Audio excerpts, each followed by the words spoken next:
Good morning. On behalf of APA's Division 52 International Psychology Webinar Committee, I welcome you to this morning's webinar. Special thanks to committee member Satoko Kempara for coordinating this morning's event, and to Gus Matos in APA's Technology Office for getting us organized.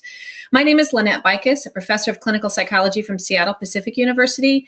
I will be hosting this morning's webinar. Let me give a few organizational instructions.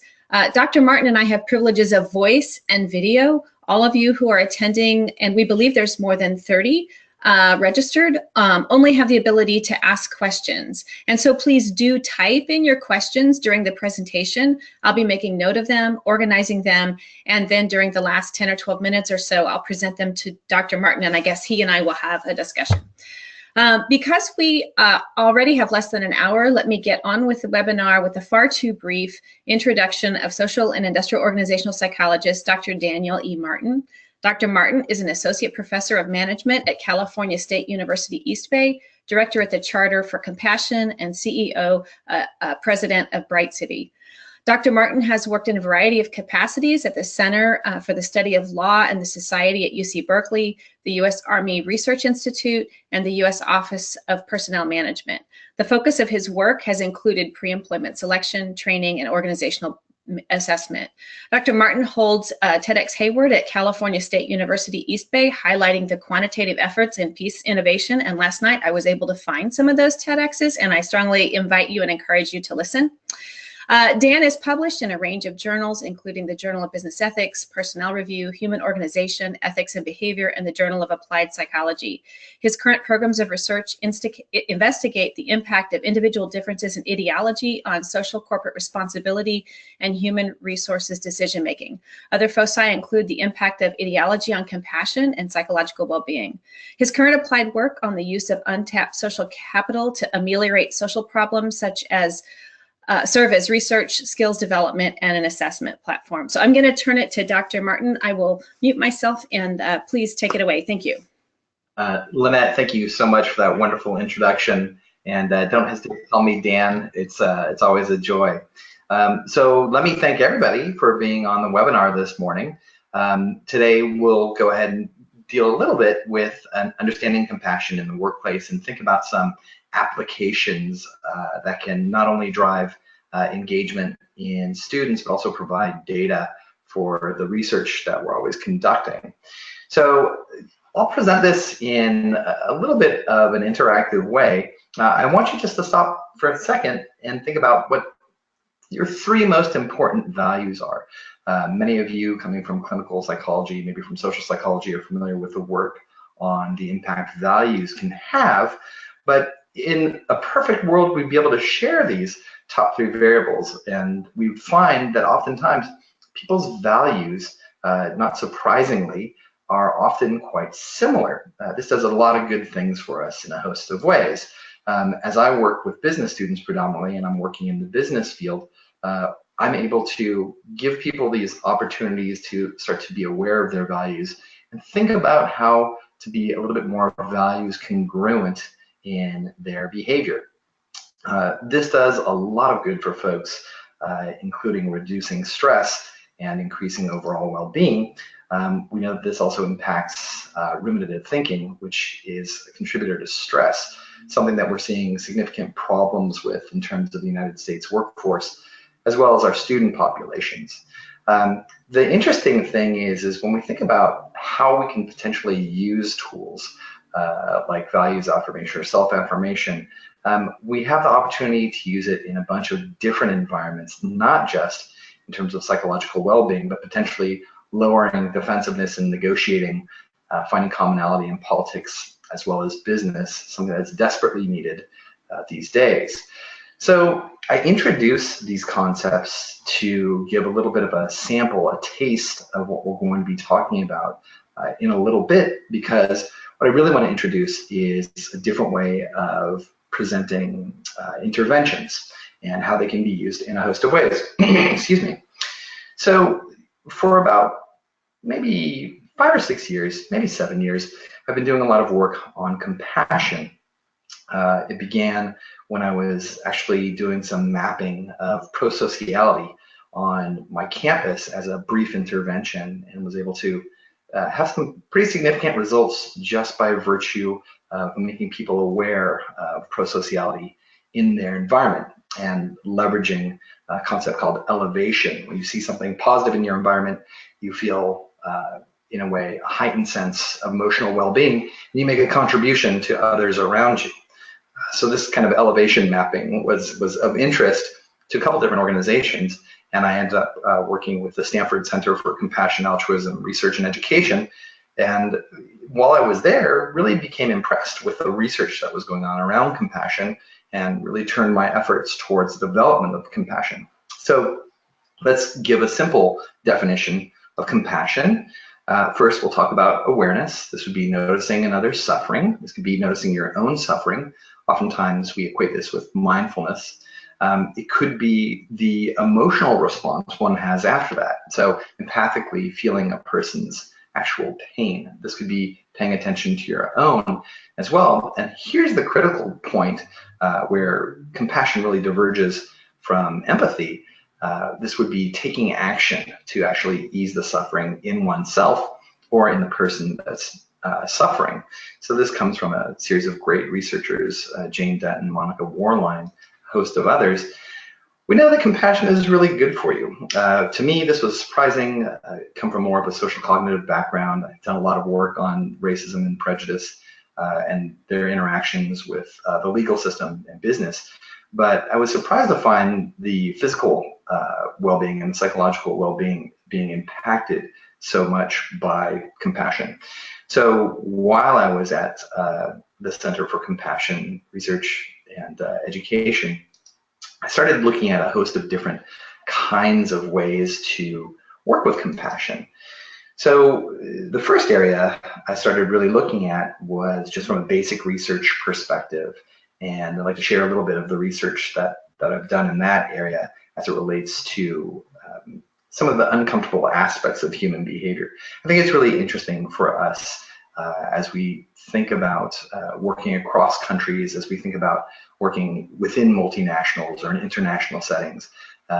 It's really imperative for us to understand the complexity of the human condition. So oftentimes I work with compassion researchers who have kind of one focus on all the benefits.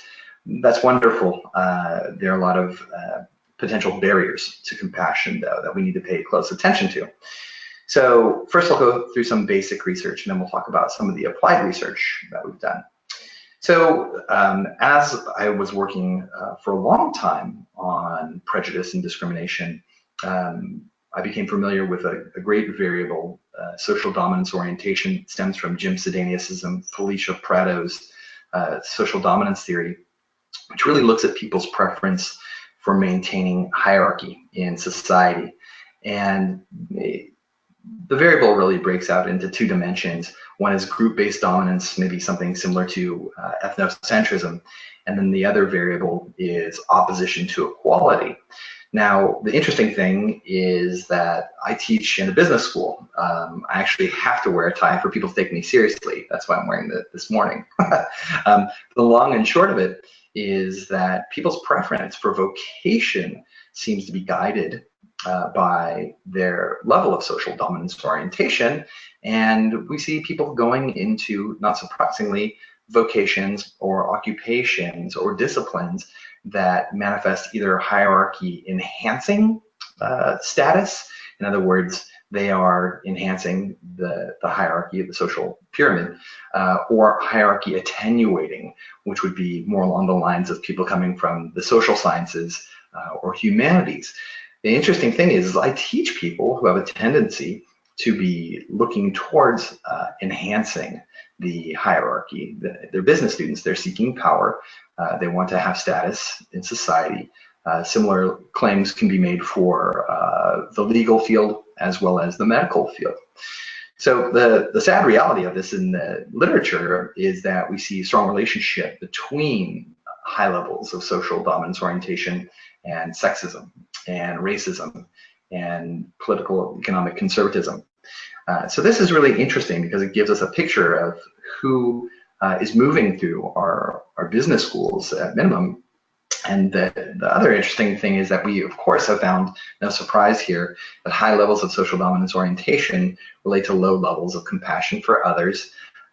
If we think about free market ideology, we think about everyone being in a meritocracy, everybody has the same chance, so why should we feel any compassion for them?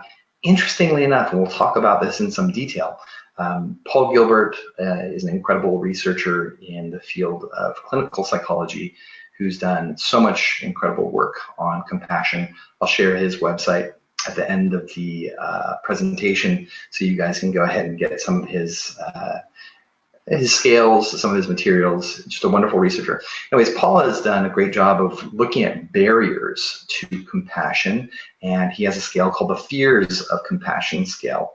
And what we established in our own research is that people with high levels of social dominance orientation actually have increased levels of fear of giving compassion to others, receiving compassion from others, as well as fear of giving compassion to oneself.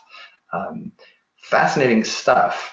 Sadly, we also find that these folks with higher levels of social dominance orientation have higher levels of stress, anxiety, and depression. So this is a really interesting trap. We're looking at people who are moving towards power positions in society, but they are, in a sense, preventing themselves from receiving the kind of help they may need to progress through their careers. And interestingly enough, the psychological consequences are pretty clear. So, as Lynette was talking before, I do have an interest in ideology because, in a sense, our students are moving through these systems that are shoring up potentially their pre-established ideological frameworks. So a student that goes into business feeling that it's a dog-eat-dog world is going to take some economic classes potentially and learn that, in fact, that's how the world actually works, and that to be on top of the hierarchy, you have to do things that may not feel comfortable on occasion.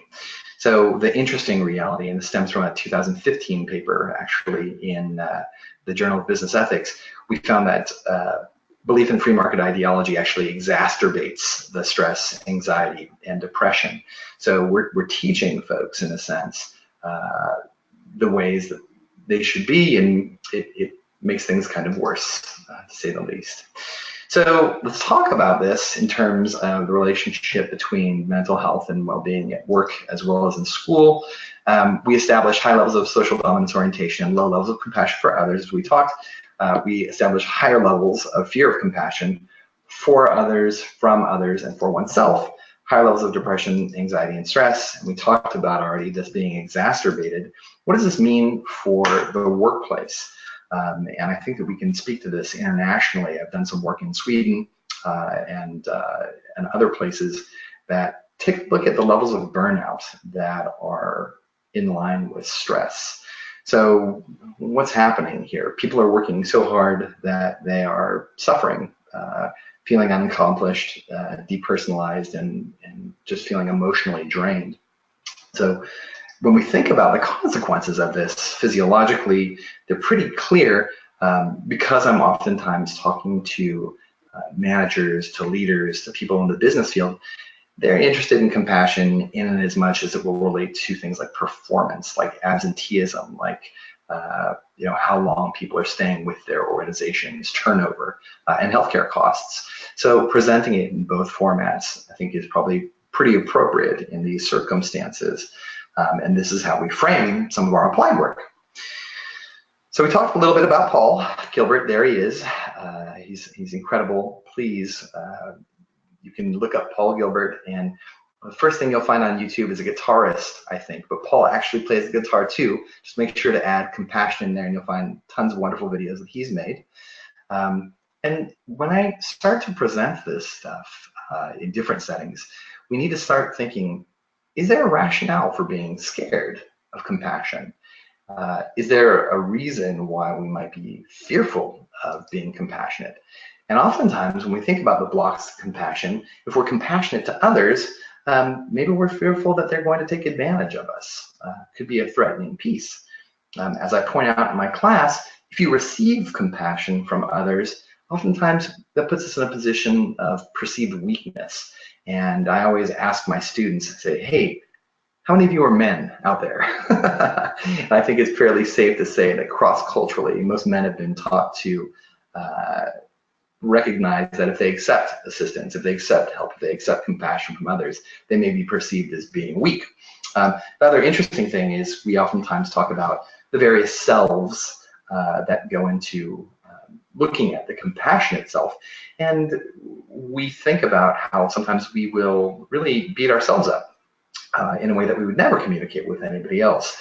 And this can happen when people are kind of ruminating, but oftentimes people are very fearful of being nice to themselves because in a work environment, at least, we're in such a driven state that people always feel they should be doing more and oftentimes guilty when they're not being very productive. So this is Gilbert's fear of compassion scale. What do we know? We know that all these things are imperative. I just want to share with you some of the, this is from a sub data set in the 2015 study, but we just went ahead and looked at the correlations between fears of compassion and stress, anxiety, and depression. And if I can just guide you over to the fact that these are statistically significant, highly statistically significant, but when you start looking at the relationship between receiving compassion from others, or fear of receiving compassion from others, and fear of compassion for self, the correlations between stress are highly significant and quite high. It's the same with anxiety, but when you look at depression, they're pretty large for behavioral and social sciences. I think that's fairly indicative of the fact that we're pushing people away, and oftentimes we're becoming really wrapped up in our individual situations and environments, and we're being taught to feel as if we can do it all on our own and don't need help. So this is from a database of students, undergraduate students, and graduate students at Cal State East Bay, but we've replicated the findings in doctors and nurses, as well as HR leaders and employees in a host of different places. So let's talk a tiny bit about Paul Gilbert's system, because we're going to come back to this. And Paul has really boiled down affective regulation systems to make it simple for folks to kind of think about this. And when we think about our normal daily life, between publishing, between making sure we're seeing sufficient number of clients, between creating methodologies, whatever we may be doing, oftentimes we're in drive mode. We are pursuing excellence, we're ambitious, we are trying to put food on our plate. This is great, and this is what keeps us moving, but at the same time, oftentimes this can be related quite strongly to our fear system. And this we would think of as maybe being our fight or flight system. And the interesting thing about this, in many places, is we're in a circumstance where we are very ambitious, we've been trained to be ambitious, our culture is telling us that we can do more all the time, but we're absolutely terrified that we're going to fail. So we, for an employee, might want to move towards getting a promotion, but we're also thinking, well, what will happen if I don't get that promotion? Or maybe conversely, we're working on a paper, we're finishing up our statistics, and we're thinking, yeah, I'm gonna send this to an APA journal, one of the top ones, but what happens if it doesn't get in? What will be the consequences for my tenure application? Will be the consequences for my reputation? So the one system that we really don't pay enough attention to is our soothing system. And it's really interesting. Whenever I talk to my business students about this stuff, I try to make it as simple as possible. And I say, what happens when you're stuck in your drive system? What happens when you're stuck in your fear system? Who do you call when you just are looping between the two? And they'll usually say, oh, my mom or my dad or a friend. I ask them how they actually feel, and they'll talk about maybe their shoulders lowering, they feel like their blood pressure is going down, they can see a glimmer of hope. But the problem is that we're usually not addressing the soothing system. And suffice to say, I'm keeping this extremely simple because of the time frame, but Gilbert does a wonderful job of taking these concepts into more of an evolutionary perspective, and I highly recommend doing some reading around Paul's work. So this is sometimes where we are, and you can see that it depends on what the consequences are of this fear, but we're not really trained to get back into our soothing system. So talk about this, and these things will become really important as we talk about the applications of this work, especially in the development of compassion, but we'll go beyond that as we move forward. So I think oftentimes this is what our systems actually look like. And I know that all of us have been here where we're just struggling to meet deadlines. Maybe there's various applications for grants, things of this sort. And our threat system is really quite large. Our drive system is kind of swinging around our threat system, and we have an extremely low or extremely small soothing system.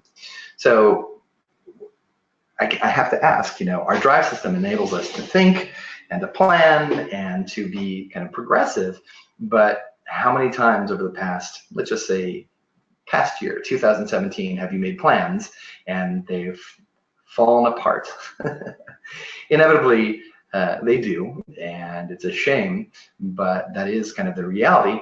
And in my longer presentations, I bring up a host of different philosophers and brilliant folks who have had really important things to say about compassion. And oftentimes they're not the most positive things, but I want to bring up an underrepresented philosopher of the 21st century who had a lot to say about this, and it's Mike Tyson. So Mike Tyson was a very eloquent guy. This is one of the few comments that I can use in a family-friendly environment, but it really brings home the reality of what we're talking about with the threat system and our drive system. Everyone has a plan. We're all doing our best to plan until they get punched in the face. And what Tyson was really saying here is that you cannot prevent chaos from occurring. He was talking about whether or not he was going to be planning to box another person. He said, I don't need to plan. This guy's going to be planning, but he'll end up getting hit in the face. So the point isn't how to necessarily avoid being hit in the face by reality. It's how to prepare and really persevere through these kinds of dilemmas, to build up skills that can help people to deal with the chaotic environments that they're in, and to be able to get up once they've been socked in the face. So let me take it in a slightly different direction from Mike Tyson and share a little bit about compassion and human resources. So I find it so interesting that oftentimes when I'm working with people in the business environment, they don't see this relationship between human resources and prosocial behavior, when in fact, we can look at it from a host of different perspectives. If you think about the basic definition I gave at the very beginning of the presentation, being aware of another person's suffering, feeling empathy towards that individual, be it another or yourself, and then taking action to ameliorate that, suddenly we're talking about a competency that is measurable and relates to a host of different competencies. When I worked for the Office of Personnel Management, it's kind of like the Human Resources Office for the United States government. I worked as a personnel psychologist. I did a lot of work in terms of large-scale assessment. And the fascinating thing is that compassion weaves its way through many basic competencies that are required at the basis of all interpersonal skills for just about every job that is there. So what kind of competencies could these things be? Well, things like conflict resolution, noticing that there's a problem, feeling empathy for it, and then stepping in to address the conflict. Interpersonal skills clearly is all about understanding what someone's needs are. This could be negotiation, customer service. If you think about what a salesperson does, they're really identifying the needs of the customer and feeling some camaraderie with the person and moving to resolve whatever their issue actually is. Same thing with emotional intelligence. There may be some links between personality traits as well. I think the other thing that is often understated here are the drivers of organizational performance, like organizational citizenship behavior, maybe psychological capital, or things like engagement that people are measuring. These are all elements of connectivity within an organization, and developing compassion within an organization should have an impact on these components. So the argument I make when I'm speaking with human resources officials, when I'm speaking with managers or leaders, is that these competencies are actually critical for getting your work done. They're critical for productivity, and they're critical for, especially in international commerce, trust. And this is something that is the most promising component of the work that we're doing, I think. We've done a host of interventions with multinational firms, and giving people the opportunity to get to know each other in a compassionate framework actually facilitates trust and helps the individual employees and managers understand a little bit more of the background of people, the kind of cultural expectations that are coming from just upbringing, and understanding the kind of impact that being in a different time zone can have on doing business. So we also know, and this is critical for where I am, in the San Francisco Bay Area, there's a premium paid for innovation and creativity. And we know that innovation is stifled. We know that creativity is stifled in stressful and anxious environments. So the fascinating opportunity we have here is to bring people to a position where we can maybe diminish their stress, anxiety, and depression, give them the opportunity to work from a level play field, and start to generate the kind of creativity and innovation that oftentimes doesn't manifest itself because of fear of sharing, fear of judgment, people being scared of not having their positions. We need trust, safety, and soothing to develop environments that are innovative and creative. So we've had some opportunities to work on those elements. We'll talk about those, but I also wanted to bring up work that's been done in positive leadership. You could also look at this from a transformational leadership perspective. There's some work now coming out on compassionate leadership that relates deeply to this, but the argument that Kim Cameron, the University of Michigan's Positive Organizational Scholarship department has, and he has a book called Positive Leadership. I recommend it. It's very brief. Positive leadership, is really enabled by fostering a positive work environment. I don't think there's any question that that's the case. Making sure that relationships among members of the organization are positive, making sure there's positive communication, and of course associating meaning with the work being done.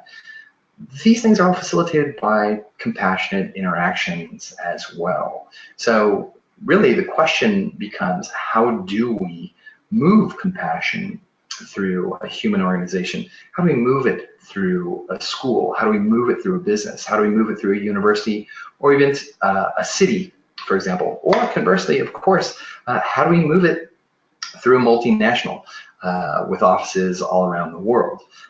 There's some interesting things that we're about to do, and I'll show those things to you. I think we're making good time. Sorry, I'm just talking. I usually like to take questions, but I appreciate your patience. So let's talk a little bit about some interventions we've been working on for a while. When I was at the Center for Compassion, Altruism, Research, and Education, it's a mouthful, over at Stanford University, they were doing wonderful classes in the cultivation of compassion. But for me, it was a little bit frustrating. The reason why it was frustrating is because I saw people who had the opportunity to pay a substantial amount of money to go to these courses. These people also had the freedom to come to campus on Fridays for 4 or 5 hours at a time. When I look at my students, again, I work at Cal State East Bay, oftentimes they're working 2 jobs. Oftentimes they're taking 5 courses a quarter because it's cheaper that way. And when and in my working environment, the people that I'm sometimes interacting with really wouldn't be able to afford the time nor the money to take these types of courses.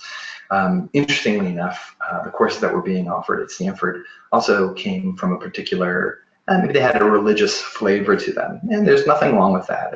At core of almost all religions, at least Corinne Armstrong, a famous historian of religion, would argue that the core of all religions is compassion, and that's what they share in common. At the same time, we know that people sometimes have negative responses to any given religion. This could be due to a host of different reasons. Suffice to say, to be able to afford these types of courses in a secular fashion, I thought would be a much smarter thing. So let's talk a little bit about the first program that we developed. So I have a background in social capital, the application of social capital. I'm looking forward to taking your questions and chatting more. I have no doubt that with all the people that are online right now, we can probably solve all the world's problems if we have the appropriate conduit to address our needs.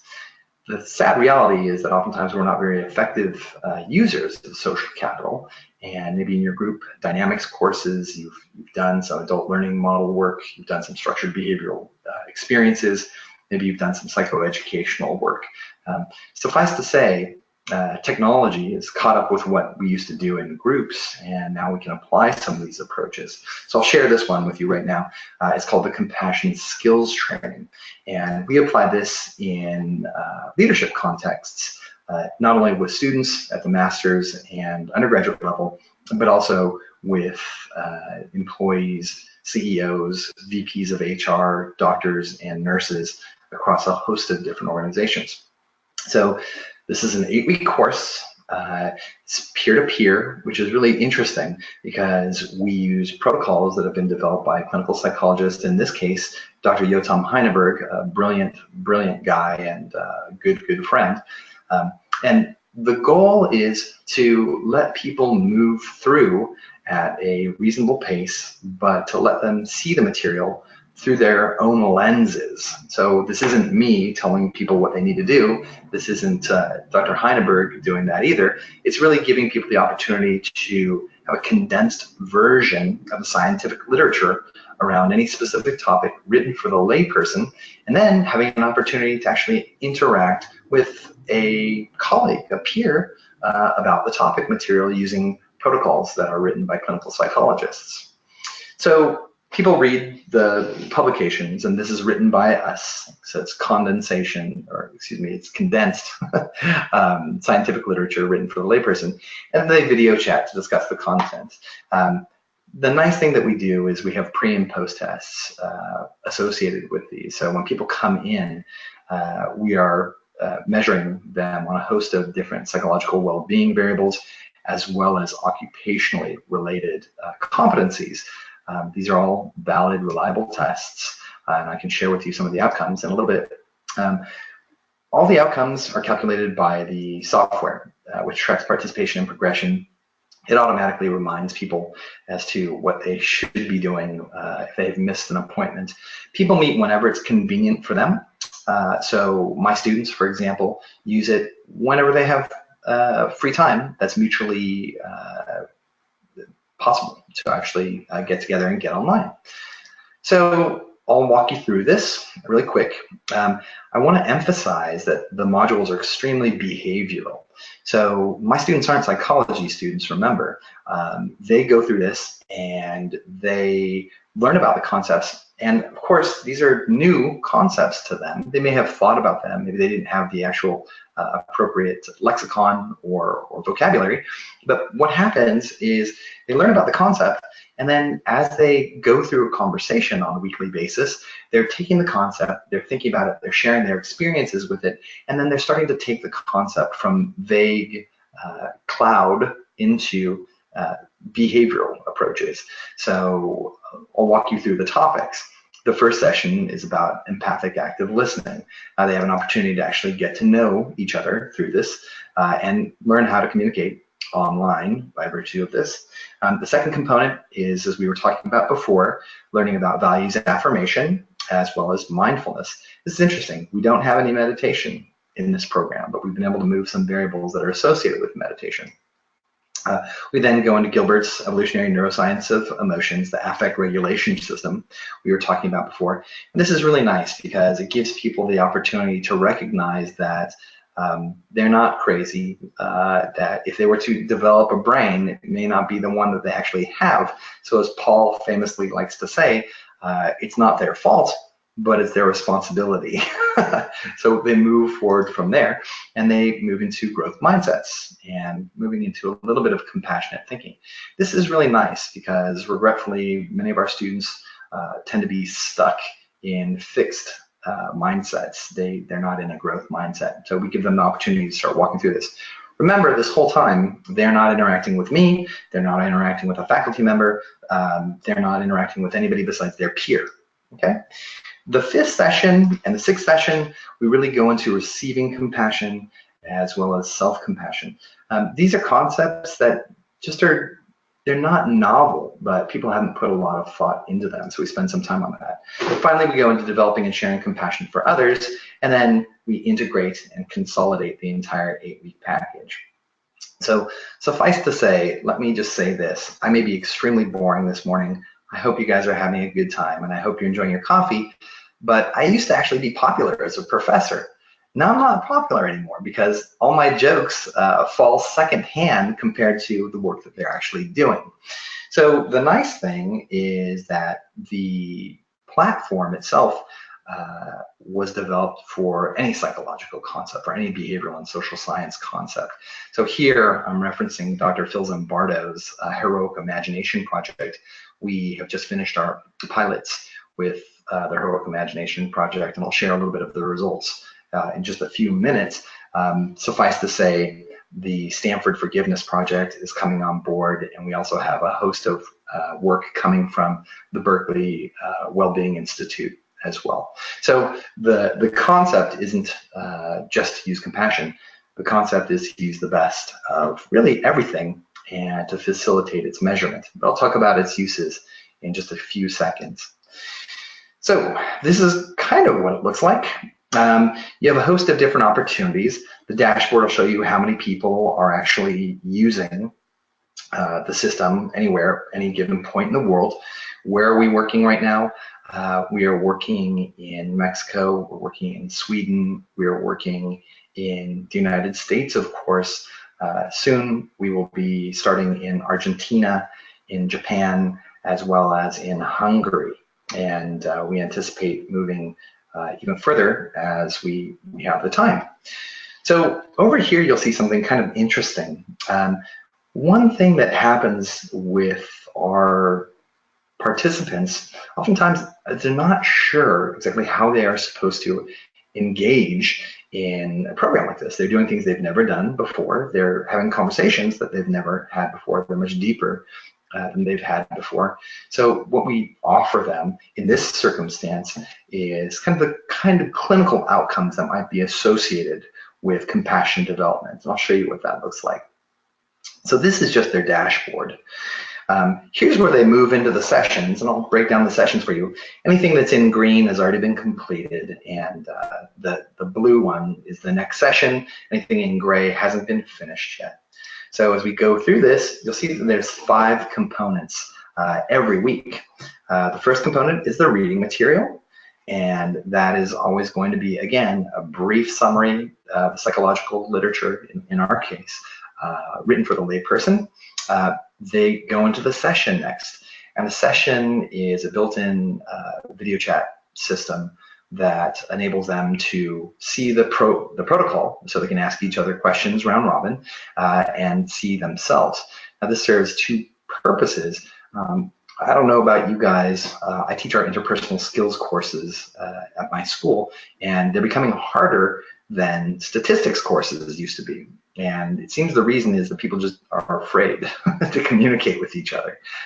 You're probably blessed to have psychology students who are very verbose and like to share, but in my circumstance, I have a lot of people who are very frightened to actually communicate. So having the video chat function serves 2 purposes. One, it gives them a little bit of psychological distance with which they can communicate with each other. And 2, in our increasingly narcissistic society, it's not actually happening if they can't see themselves. So, so they're able to actually see themselves as they go on. So we'll go into the session itself. This would be the dyadic exercise. People call their partner. There's a couple different places you can get to them, but this is to a certain extent what it looks like. And you can see here the questions over here. There's Dr. Heineberg from a picture in Sweden the last time we were there with Hills and Bardo this August. And it's just a very simple way to communicate with people. I think the interesting thing about this as well, just to share, is that, you know, when I was doing this program, I think I neglected to say we were doing this in Mexico. I was running the compassion skills training in Mexico, and I told my students, hey, just, you know, go to your laptop and communicate with each other via video chat. And people were like, you know, we don't have laptops, we use our phones for everything. So suffice to say, there are Android apps as well as iOS apps. So let's talk about the results of this really briefly. Well, with pre and post tests, we've been able to do a host of different things. We've been able to statistically significantly increase people's leadership capability. Now, I want to take just 2 moments here and let you know that these are the same metrics that human resources recruiters are using to hire managers. I feel very strong about this because we as academicians have let our students down horribly. We give them grades, and grades are really not predictive of very much, and they are sent out into the world with nothing but a degree and no measurable skills development. So the students, one thing that I didn't show you is a change graph where they're actually able to see how they're progressing through this. So there's a lot of intrinsic motivation built into this. There's also some extrinsic motivation built in. We've been able to increase their service orientation. Any job involving human beings requires service orientation, and these are measures that are used again by human resources selecting and recruiting officials all over the world. We've been able to increase compassion for others significantly, which is just phenomenal. We've been able to increase statistically significantly, again, subjective happiness, acceptance and action, oftentimes a variable only moved through meditation. We've been able to decrease statistically significantly fear of giving compassion to others. We've been able to statistically significantly lower stress, anxiety, and depression as well. So just from one 8-week course that doesn't have a faculty member, we've been able to affect this much change. Interestingly enough, when asked, are you glad you participated in this program, or would you recommend this to a friend, 94% said that they would. Now, I just want you to stop for 2 seconds and reflect on your days as a student. How many times would you recommend homework to a friend of yours? I don't think that you would, unless they were a frenemy, right? Somebody you didn't like. So we've been getting incredible results. So we're really happy about this. And what are the uses? Well, number one, the courses are engaging. The students really appreciate this stuff. It takes them much further. It is like a flipped classroom in the sense that I'm able to move my courses much further down the line. In terms of the business community, it gives people the opportunity to develop interpersonal skills for purposes of engagement, productivity, and performance. One thing that we as psychologists sometimes aren't thinking about is the wealth of secondary data that's in the organizations that we inhabit and that we work with as consultants. So any business that I'm working with is going to have financial data, human resources, information systems data, engagement data, customer service, customer satisfaction data, clinical outcomes in healthcare, HCAP surveys in the United States, healthcare-wise. So the nice thing is when we have this individual level data, we can link it with individual level data at the corporate level or at the secondary data level, which is very nice. I'm really happy to say that I can prove that my students are growing statistically significantly in the areas that I was just sharing with you. How can we use these things? Well, I don't know about you all. Many of you are in academia. We all go through accreditation processes that are extremely subjective and laborious. It'd be nice to have actual evidence of people's well-being and vocational abilities that are being used in the real world as opposed to the subjective world of accreditation. So these types of tools will and should be used for accreditation purposes. They should be used for students' outcomes research as well. When my students get out, they actually have data about themselves that is normed. So I didn't talk anything about the work that I do in terms of equality or equity, but I can tell you that nobody really took me seriously until I started working at Stanford. Once I had the Stanford name on my CV, I became really brilliant. The reality of it is I'm still the same person.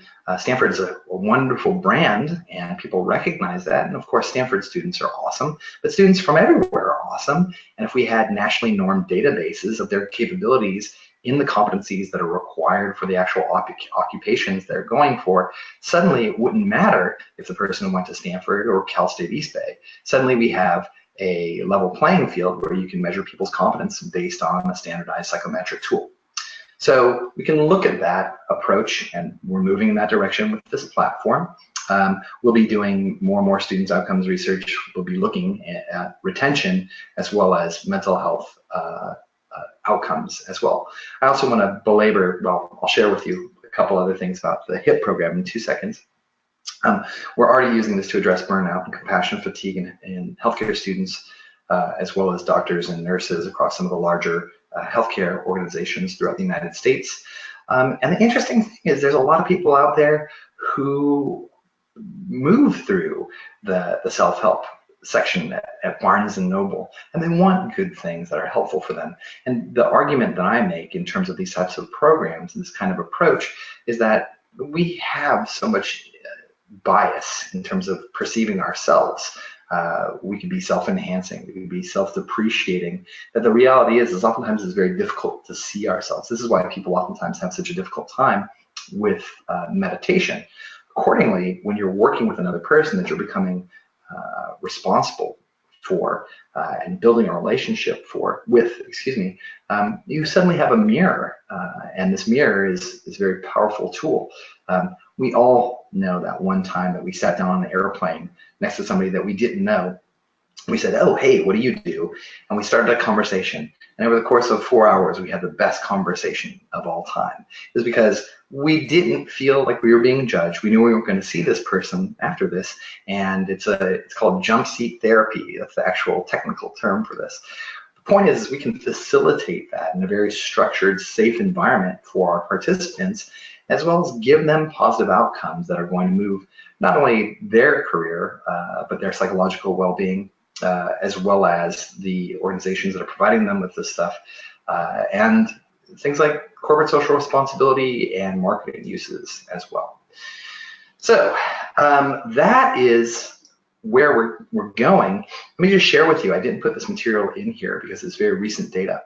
The Heroic Imagination Project was started by Phil Zimbardo about 10 years ago. Phil Zimbardo was famous for the Stanford Prison Experiment, and he spent most of his career studying human evil. And about 10 years ago, he thought, I need to turn this all towards really positive outcomes. So he created the HIP program, and it really is a summation of the greatest hits of social psychology. So we took Phil's work, we poured it into our system, and we've had some incredible results just over the past couple weeks.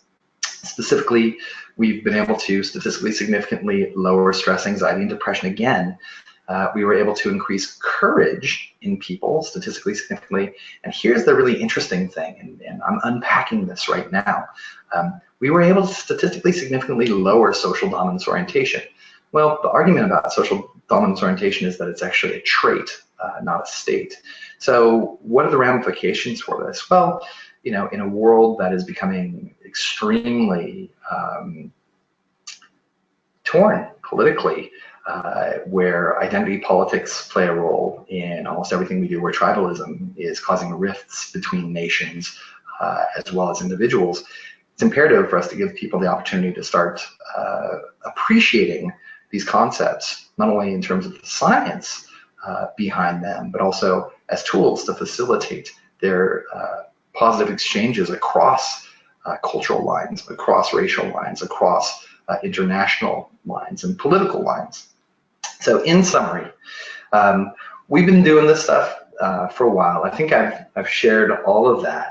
So I just like to give some credit to the people who have supported me the most.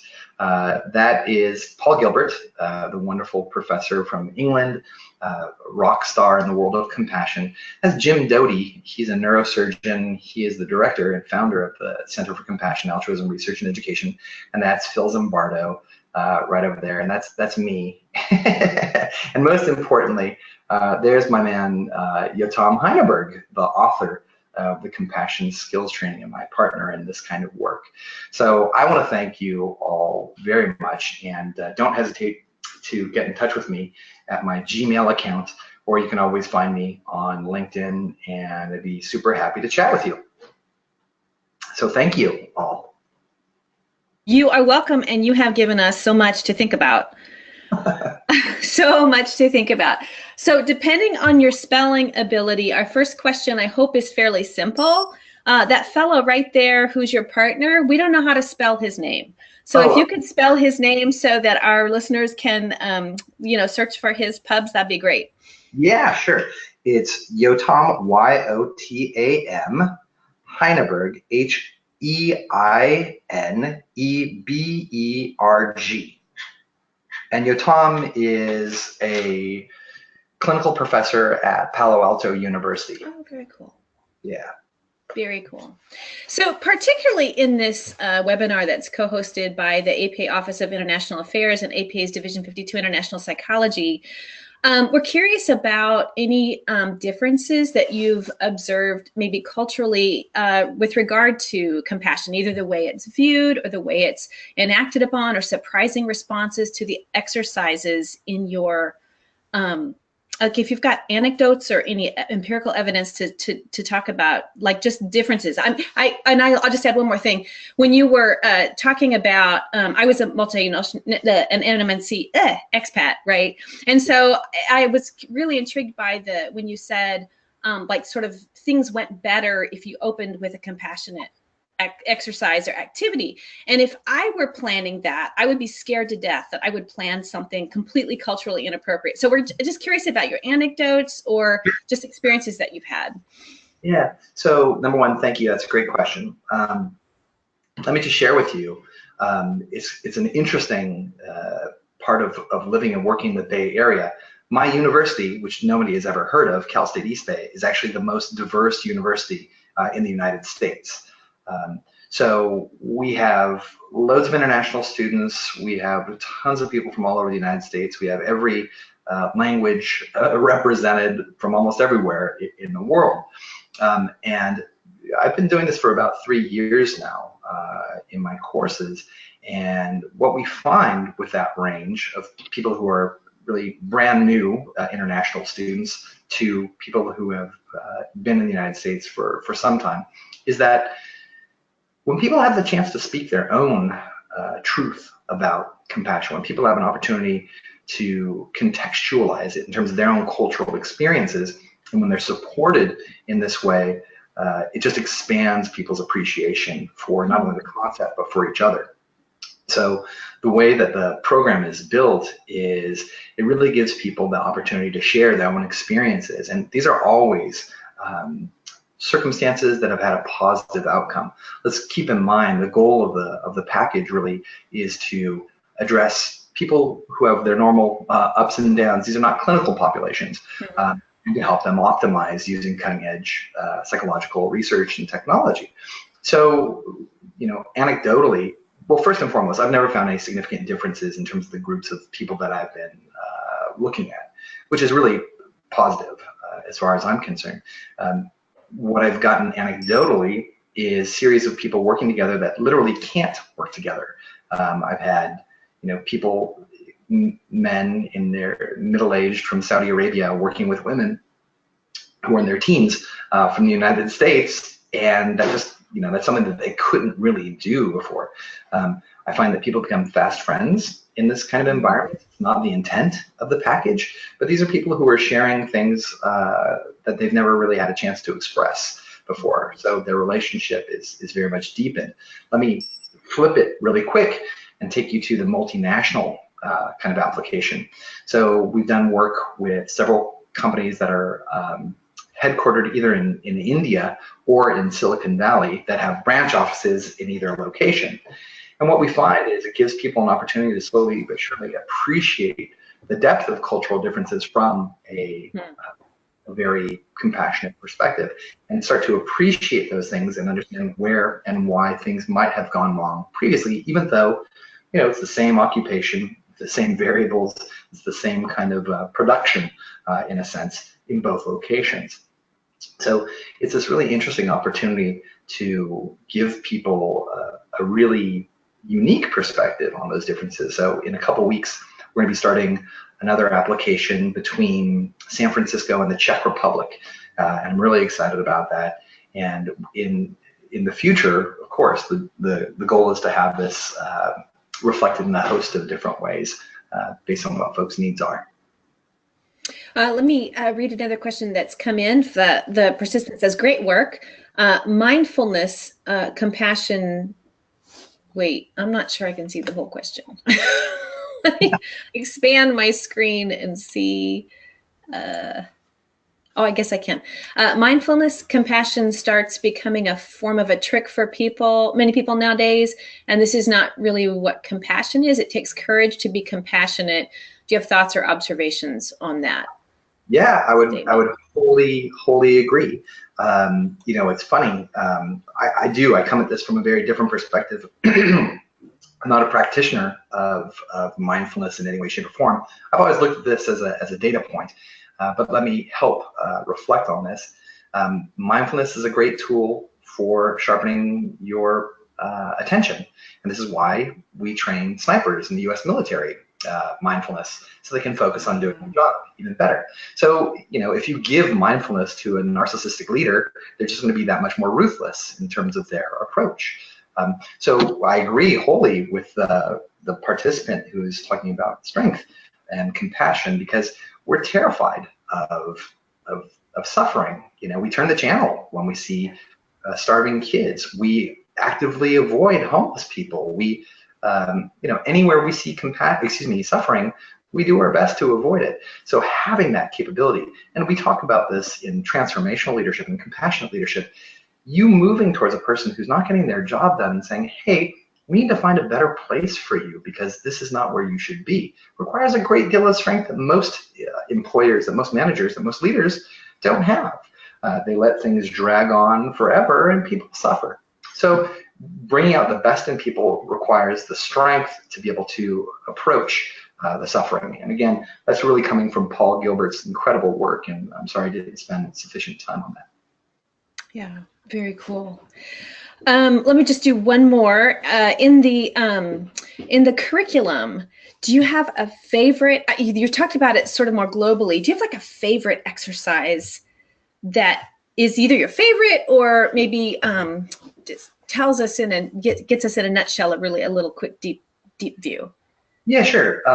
So, you know, the wonderful thing is that as psychologists, we have at our fingertips just tons of different types of interventions and wonderful approaches. This tool does its best to bring the best together. One of the favorite ones that I've done, you know, essentially in many places around the world, not all around the world, I'm not famous, but the long and short of it is that we give people an opportunity to really think about a time that they've been stuck in their drive system or in their fear system, and we encourage people to think about what was holding them there, what kind of feelings did it bring up. And again, these are very common kind of approaches with a psychologically sophisticated group of people like psychology students. But in terms of, you know, business people, in terms of employees, in terms of leaders of large firms, they're not familiar with this stuff. So they think about this for a while. We invite them to think about things that may have been keeping them there or holding them there, whether that's old thoughts, whether that's individuals, whether that's ideology, etc.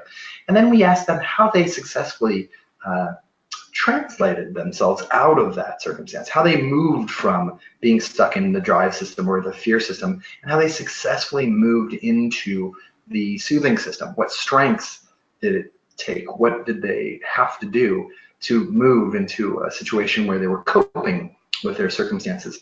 It's really fascinating because, in essence, throughout the entire course, and this goes for all the courses that we've developed, we're giving people the opportunity to say, hey, you know, things happen, but how was I successful? And they're really sharing coping mechanisms with each other, coping behavior. So it's really eye-opening because they get to see this from a multinational perspective. They get to see this from a cross-cultural perspective, and I should point out also cross-sex, gender kind of perspective as well. Mm-hmm. Well, and one more really quick one that came in. The work that you mentioned by Dr. Gilbert. Do you have a suggestion for what we should read? Yeah. So work? Yeah, sure. Gosh, it's all good. I don't like hanging out with Dr. Gilbert because he's so inspiring. He reviews so much work, and I love him.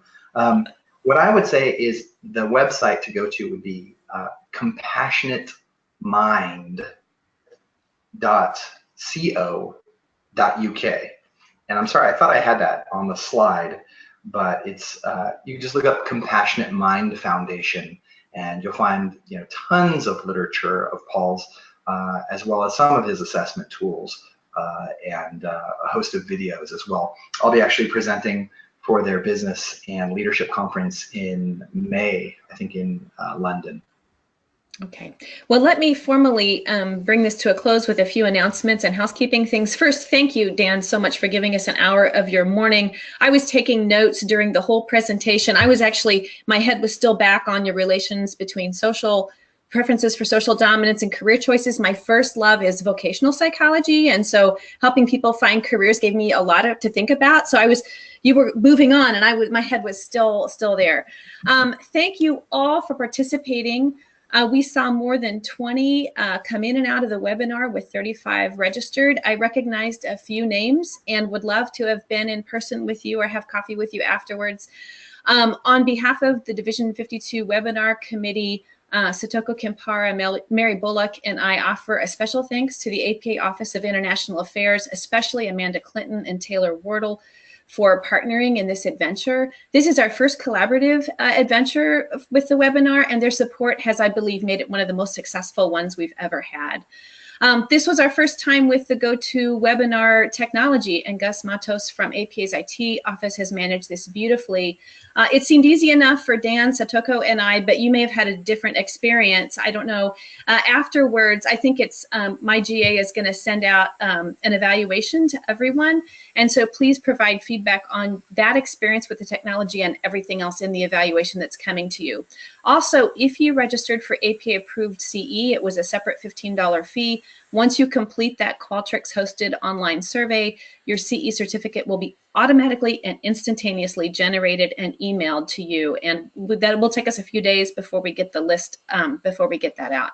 Again, Dan, thank you so much for giving us an hour of your morning. Gus will keep this on for a few minutes. Everyone else is dismissed as if like you're on a webinar. You could just leave. Anyway, everyone have a great day. Thank you all.